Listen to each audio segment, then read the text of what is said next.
Class 10-এর life science chapter 1 জীব জগতের নিয়ন্ত্রণ। তোমরা সবাই মন দিয়ে শোনো আর লেখো, আর সবাই লাইক অ্যান্ড সাবস্ক্রাইবটা দিয়ে দাও।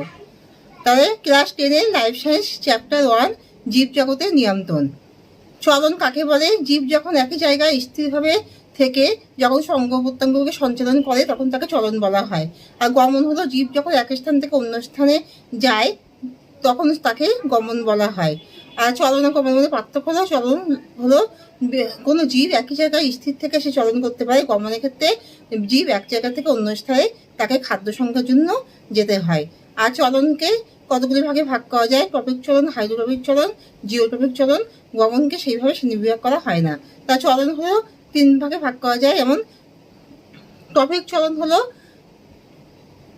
যখন কোনো আলোর উদ্দীপকের প্রতি জীব যখন প্রতিক্রিয়া করে তাকে টপিক চলন বলা হয়। আর হাইড্রোটপিক